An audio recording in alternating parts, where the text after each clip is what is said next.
Last year, we started reviewing our favorite video game series of all time, Streets of Rage, but never completed it. So to start off the new year and a new season, we decided it was only right to finally review the third installment of the series. So here it is, folks, the review you've all been waiting for, Bare Knuckle 3. That's right, Bare Knuckle 3, the far superior Japanese version of Streets of Rage 3. Let's see, what to play today?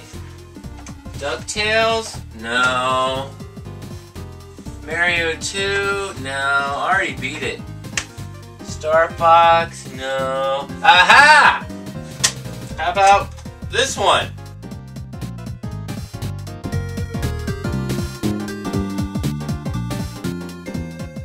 First I gotta turn on this thing here. Put this in here. There's that. And you gotta... Yeah, these are good. Yeah, I got a cat here. I want to make sure that... Gotta play. If I could just get over here. There we go. Yeah, that's good. Yeah. Among the many things that Japan does better than the US is Bare Knuckle 3. To start, the story makes much more sense. But it's in Japanese. You can't read Japanese, can you?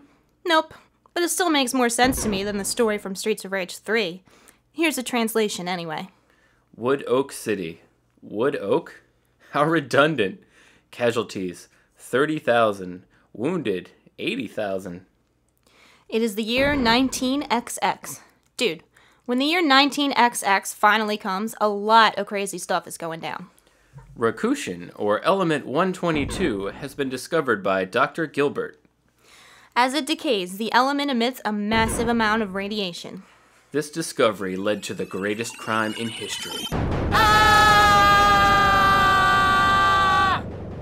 See? It makes perfect sense. Right. Basically, Mr. X and his cronies are planting dangerous bombs all over the city, and our heroes are trying to find and disarm them. Our old friends Axel, Blaze, and Sammy, aka Skate, are back, and they're now joined by the mysterious Zahn, who is apparently a scientist. Each character now has a wealth of new moves, and can now run and roll up and down the screen, which really comes in handy later.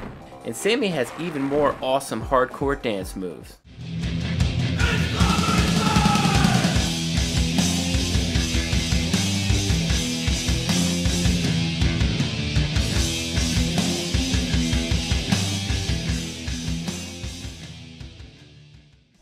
Using weapons also brings out some cool new moves, like this magic thing Blaze does with a knife. And amazingly, you don't drop your weapon when you throw a dude. Now it's much easier to earn stars, which makes your moves much more powerful. Another cool addition is the life bar for your special move. In Streets of Rage 2, using your special would always use some of your life, but now it has a life bar of its own. When it's full, you can use your special one time without sacrificing your life. You'll even recognize some of the same enemies, including the infamous Jet. Jet! Jet! Jet! Launch mini bomb.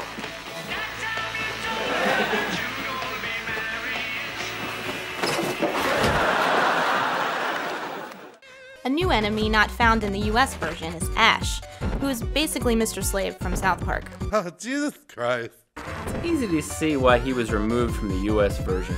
He really couldn't be any more offensive. There's also this Jester guy and his pet boxing kangaroo. If you don't kill the kangaroo, you can actually play as him later. Just watch out for Teddy Roosevelt. It's really hard to resist killing him though, because he's so annoying. He's looking for a sock in the button. And then you fight Axel? Yep, Robot Axel. When you kill him, he keeps making this obnoxious mechanical noise through the whole next cutscene.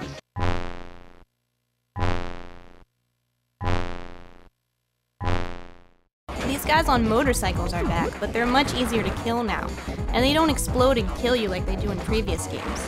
And these two chicks who usually annoy us to death with their constant jumping around are also much easier to beat. Of course, with a new game comes new, better graphics, with larger sprites and more detailed backgrounds.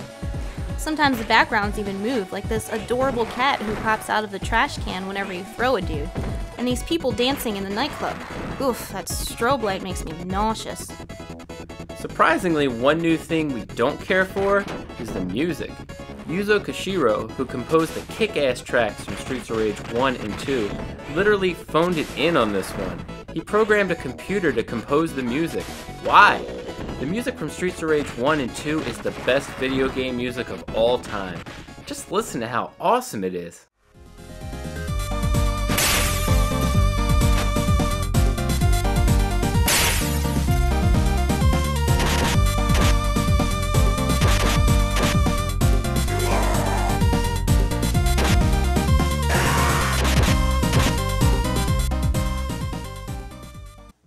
But rather than continue that legacy, Yuzo clicked a mouse and let a machine ruin a great series of soundtracks.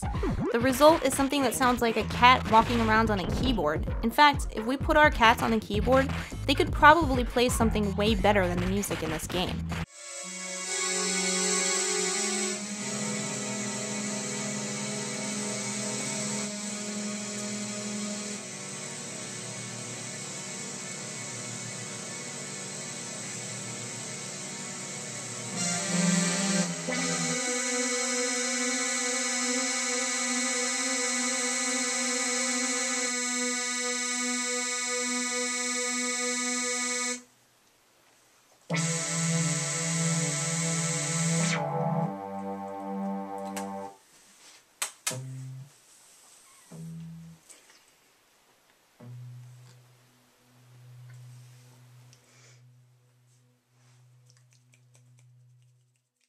Only 2 tracks even remotely resemble songs, and one is just a rip-off of the Spy Hunter theme.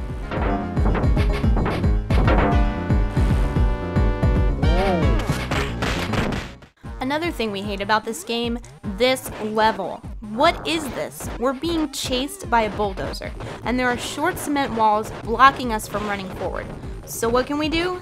Jump over the easily scalable short cement walls? No. Run around the short cement walls? No. Turn around and grab the driver out of the bulldozer and beat the crap out of him? No. All we can do is punch the cement walls to break them and keep running forward. WTF? It's impossible to complete this level without dying at least once. We usually burn 2 to 3 lives each. It's just senseless. Then there's the train level. I can't even. You talk about it. So you're fighting enemies like normal, but inexplicably, these train cars drive by every few minutes and run you over. There are 2 tracks, and in order to avoid death, you have to constantly switch between them. You can only tell which track the train is coming on by watching closely for a very subtle vibration, and it's tough to focus on that and fighting off the guys that keep coming at you. Then you move on to a part where there's only 1 track. So whenever the train comes, you have to duck into these little alcoves and just stand there and wait for it to pass. It's such a waste of time. And when you fight these guys, there isn't even enough room for 2 players, so we just end up killing each other. The worst is this level at the end. You have to rescue this Sergeant Pepper guy from a bomb, and you have like this time limit. If the bomb goes off, not only will the guy die, but you'll breathe in toxic fumes, which kill you over and over until you get to him.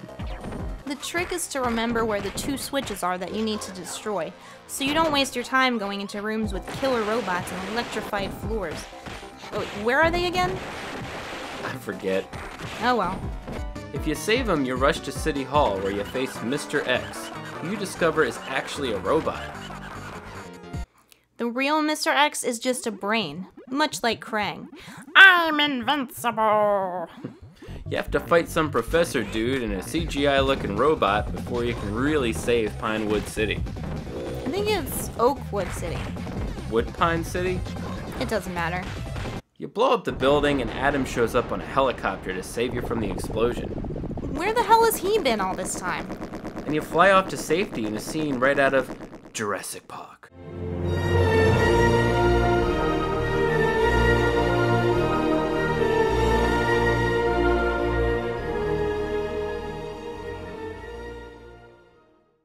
At the end, you get a glimpse of what all the characters do to unwind after saving the city yet again.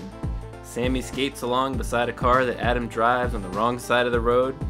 Axel brushes up on his martial arts skills, and Blaze chills by the pool in a one-piece bathing suit.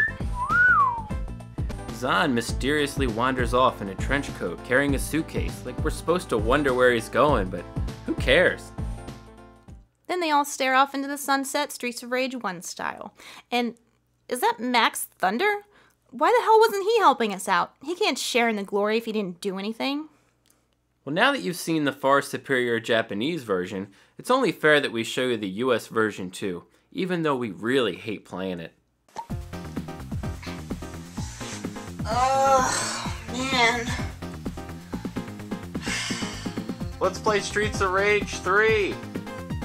Really? You really want to play this? I mean, It's good. look at all these other good games we have. Contra, we could play that. Or Final Fight 3, that's a good game. Or Golden Axe 2, why don't we play that? I mean, this, really? Come on, This is terrible. it's not that bad. Alright.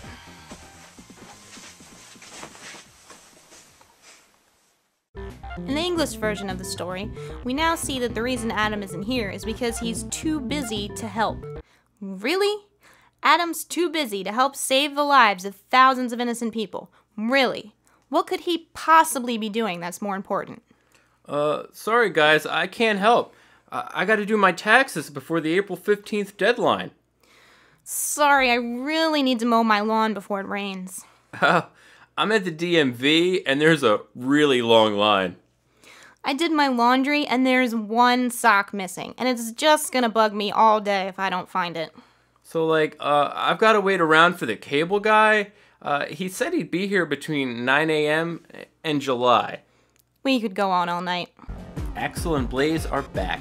Sammy has been rechristened Skate, and Zahn has been promoted to doctor. Since when is he a doctor? I don't believe that man's ever been to medical school. But everyone's outfits are different. Blaze now wears silver instead of her usual red, and Axel appears to have stolen Adam's clothes from Streets of Rage 1, right down to his 80s black jeans.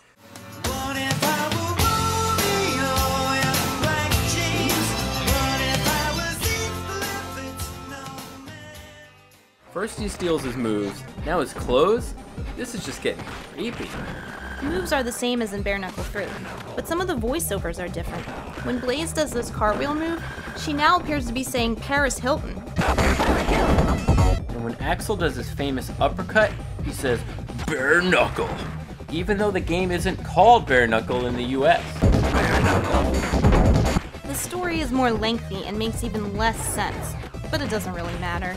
It's just annoying to have to scroll through all the words in the cutscenes. Come on, I don't care, I just want to kill people. Some of the enemies' names have changed. The female ones wear more clothes, and you don't fight the highly offensive Ash. But the biggest difference is the difficulty. It's noticeable right from the first screen. 20 times more enemies are thrown at you, and they take 20 times more hits to kill. Plus, you don't get as many power-ups either, and you can't get stars to increase your power like you could in Bare Knuckle 3. The only thing that this version does better than the Japanese version is the vertical roll. For some reason, you can roll twice as far in Streets of Rage 3, which is helpful in the dreaded train level. But the intense, unnecessary difficulty makes it much less fun to play, which is why we consider Bare Knuckle 3 to be the real final installment in the Streets of Rage trilogy. It's unclear why Streets of Rage 3 is so drastically different from its Japanese counterpart. The Japanese versions of Streets of Rage 1 and 2 were exactly the same, but for some reason, Sega US decided to screw over us Americans, as video game companies so often do. But thanks to the magic of the internet, we screwed over Americans can order a cheap repro card on eBay and play Bare Knuckle 3 without flying to Japan. Thanks, internet geeks. Now that we've finally covered the entire Streets of Rage series, this season will further explore the world of side-scrolling beat-em-ups, the good, the bad, the bland, and the repetitive.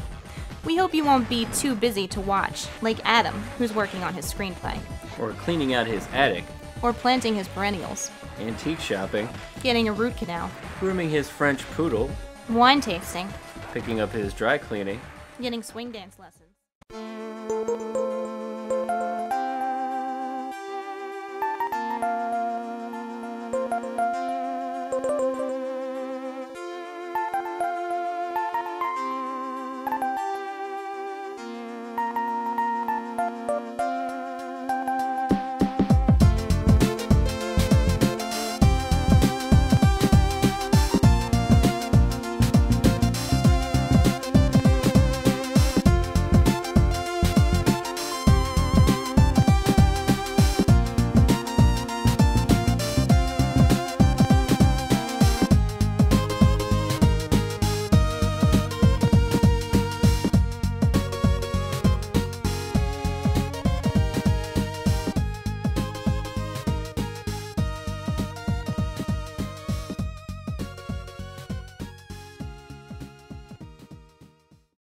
today.